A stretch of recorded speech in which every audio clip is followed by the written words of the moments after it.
આપણા સમગ્ર આશ્રિતો તન મન ધનથી સુખ્યા રહે, આ લોકમાં તેમને કોઈ પ્રકારનું કષ્ટ કે દુઃખ ન આવે અને સુખેથી સ્વામી શ્રીજીનું ભજન કરી અંતે અક્ષરધામમાં નિવાસ કરે તેવો આશીર્વાદ માગું છું. વળી ભૂલે ચૂકે પણ અક્ષર પુરુષોત્તમ મહારાજનું નામ લે તેને પણ આપ આપના પ્રૌઢ પ્રતાપ વડે અક્ષરધામ બક્ષિસ આપો. હું આજે આપ ગુરુશ્રી તેમજ આ સભા સમક્ષ પ્રતિજ્ઞા કરું છું કે મારું કર્તવ્ય બરાબર બજાવી આપની સંસ્થાને મારા દેહની પરવા કર્યા સિવાય પૂર્ણ રીતે વફાદાર રહી આપનો કૃતકૃત્ય બનીશ. પ્રમુખ સ્વામી મહારાજની ગુરુ શ્રી શાસ્ત્રી મહારાજના ચરણોમાં પ્રાર્થના. 21/5/1950 આંબલીવાડી પોળ પ્રમુખ તરીકે નિમાયા તે સમયે. અદ્ભુત ઐતિહાસિક પ્રસંગ. આજે આ ઘટનાને 68 વર્ષ પૂર્ણ થયા અને ઇતિહાસના પટલ પર 68 વર્ષનો સમગ્ર ચિતાર. પ્રમુખ સ્વામી મહારાજના વચનોનું સાતત્ય, બેપ સંસ્થાનો ગગનચુંબી વિકાસ, અક્ષર પુરુષોત્તમ મહારાજના દિગંતમાં ડંકા, 1200થી વધુ સર્વોપરી મંદિરો, 1100થી વધુ અતિ વિદ્વાન સાધુ, લાખો સંપૂર્ણ સમર્પિત કાર્યકર્તાઓ અને કરોડો નિષ્ઠાવાન હરિભક્તો. આજે એ વાતનું પ્રત્યક્ષ પ્રમાણ પૂરે છે. પોતાના ગુરુને આપેલું વચન પોતાના દેહની પરવા કર્યા વિના રાત દિવસના દાખલાથી પૂર્ણ કરનાર આ આદર્શ શિષ્યને પ્રમુખ પદું મળ્યું તેની ઉજવણી ન થાય તો આપણો સત્સંગ લજવાય. માટે જ આજની સભા હરિભક્તોએ શાહીબાગ મંદિરથી આંબલીવાડી પોળ સુધી પદયાત્રા કરી હતી અને ઉજવણીની શરૂઆત અહીંથી થઈ. પ્રમુખ વરણી દિનનો વિશિષ્ટ પ્રોગ્રામ, જેમાં સંવાદ સંતો હરિભક્તો દ્વારા પ્રમુખ સ્વામી મહારાજના ભીડા, સ્નેહ, નિયમ ધર્મમાં દ્રઢતા જેવા ગુણ પર અદ્ભુત રજૂઆત પ્રસંગ કથન દ્વારા થઈ. તો સાથે સાથે પ્રમુખ સ્વામીના મહિમા વિશે નૃત્ય પણ બાળ અને કિશોર મંડળે રજૂ કર્યું. જોઈએ સારાંશ. બ્રહ્મ સ્વરૂપ પ્રમુખ સ્વામી મહારાજે પોતાના દેહને ગુરુને આપેલા વચનને પૂરું કરવા કૃષ્ણાર્પણ કરી દીધો હતો અને અસહ્ય ભીડાને પણ હસતા મુખે વેઠી રાત દિવસ જોયા વગર કેવળ અને કેવળ સ્વામી શ્રીજીને રાજી કરવા, હરિભક્તોને રાજી કરવા દોડ્યા જ છે. પૂજ્ય યજ્ઞપ્રિય સ્વામીએ પ્રમુખ સ્વામી એક યુવકને આપેલા વચનને પૂર્ણ કરવા એના ગામે પધારી અસહ્ય ગરમી ઉકળાટ વેઠીને પણ તેને રાજી કર્યા.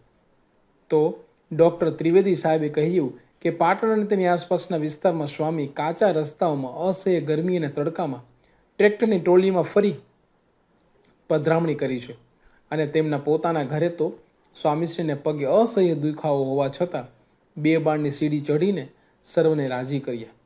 આ ભીડાને દર્શાવતો એક વિડીયો પણ રજૂ થયો. નેણમાં સમાય નહીં એવા સ્વામીના સ્નેહને દર્શાવતો વિડીયોનો લાભ મળ્યો. પૂજ્ય અક્ષરજીવન સ્વામી 1988ના લંડન વિચરણનો એક પ્રસંગ કહ્યો, જેમાં એક યુવકને આજ્ઞા કરી તેના વિમાન પ્રવાસની ટિકિટ કેન્સલ કરાવી અને વિમાન અકસ્માતથી એને બચાવ્યું. એનું વર્ણન કરતા કહ્યું કે સ્વામી બધાની સાથે આત્મીય બની જીવ્યા છે, સર્વના હિતનું વિચાર્યું છે. બસ આપણે એમનું વચન સાદર પાડવાનું છે. એમણે પોતાનો પ્રસંગ કહેતા કહ્યું કે સ્વામીએ તેમને પ્રિય એવું દૂધ બંધ કરાવ્યું અને અક્ષરજીવન સ્વામીએ એ આજ્ઞા ધરજી.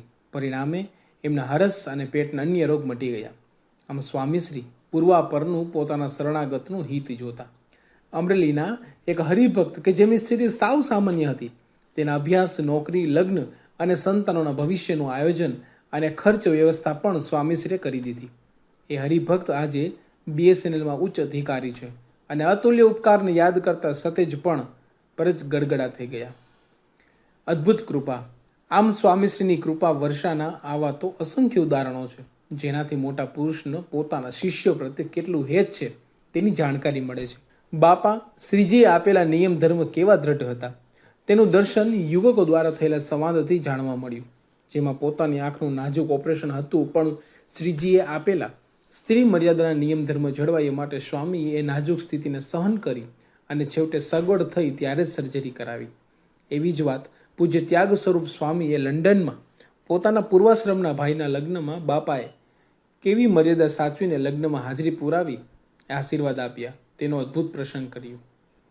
તો પૂજ્ય વેદ પુરુષ સ્વામીએ એક હરિભક્તે સ્વામીશ્રીના ચરણાવિંદનો ફોટો લેવાનો પ્રયત્ન કર્યો તો સ્વામીશ્રીએ એ જે કડક થઈ નારાજગી દર્શાવી તે પ્રસંગનું વર્ણન અદ્ભુત રીતે કર્યું.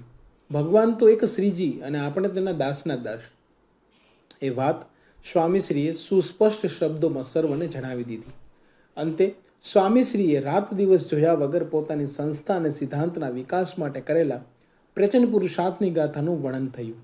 પ્રમુખ સ્વામી મહારાજને માત્ર 28 વર્ષની ઉંમરે સંસ્થાના પ્રમુખ પદે બ્રહ્મ સ્વરૂપ શાસ્ત્રીજી મહારાજે નિમ્યા ત્યારે ઘણાને મનમાં શંકા થઈ હતી કે આ છોકરો શું કરશે, પણ શાસ્ત્રીજી મહારાજ તો સિદ્ધ હતા, પૂર્વાપરનું જોતા હતા અને એમને પ્રમુખ સ્વામીની સાધુતા, નિષ્ઠા, આવડતમાં અઢળક વિશ્વાસ હતો અને આજે એનું પરિણામ સ્પષ્ટ દેખાય છે.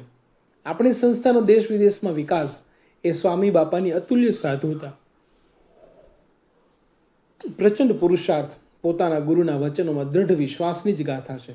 દેશ પ્રદેશમાં કરેલા પહેલી નજરે અશક્ય લાગતા ઉત્સવો કે જે 37 દિવસથી લઈને 59 દિવસ સુધીના ભવ્ય સમયા હતા, તેનાથી એ સમયે હરિભક્તોને સ્વામીનું ઐશ્વર્ય સમજાયું. લોકો આકર્ષાયા, એમની સાધુતા, નિર્માણીપણા, દાસોભાવની પ્રભાવિત થયા અને સત્સંગ દેશ પ્રદેશમાં ચોતરફ પ્રસર્યો. દિલ્હીનું અક્ષરધામ જુઓ, જ્યાં માત્ર 1-2 એકર જમીન લેવા ફાંફા હોય, તે સ્વામીશ્રીએ પોતાના ઐશ્વર્ય સાધુતાથી 100 એકર જેટલી જમીન દિલ્હીમાં મેળવી અને અદ્ભુત અક્ષરધામ રચ્યું. લંડન, અમેરિકાના ગગનચુંબી અદ્ભુત મંદિરો સ્વામીશ્રીનો જ પ્રભાવ છે. એટલે જ આજે પ્રગટ ગુરુ હરિ મહંત સ્વામી મહારાજ કહે છે કે સ્વામીશ્રીએ આપણા માટે કશું બાકી રાખ્યું નથી, બધું જ કરીને ગયા છે. એમની આજ્ઞા મુજબ ચાલશું તો કોઈ રોકી નહીં શકે. સાથે સાથે હરિભક્તોને લાડ લડાવવામાં એમના સુખાકારી માટે સ્વામીએ અસહ્ય ભીડો વેચીને પોતાના દેહના ચૂરે ચૂરા કરીને પણ અદ્ભુત દાખલા કર્યા છે, જેના માટે આપણે એમના ઋણી છીએ અને એમની આજ્ઞા અનુસાર આપણે આ સત્સંગ સિદ્ધાંતને જન જન સુધી પહોંચાડીએ તો આપણી ભક્તિ સફળ થશે. અદ્ભુત, ચૂકવી ન શકાય ઋણ આપનું હે ગુરુવર, હે પ્રમુખ સ્વામી જેવી આપણી હાલત છે. બસ એમની આજ્ઞામાં સારધાર રહી આપણા સત્સંગ શ્રીજી સ્વામીના સિદ્ધાંત અને જીવ માત્ર સુધી પહોંચાડીએ તો સ્વામી રાજી થાય.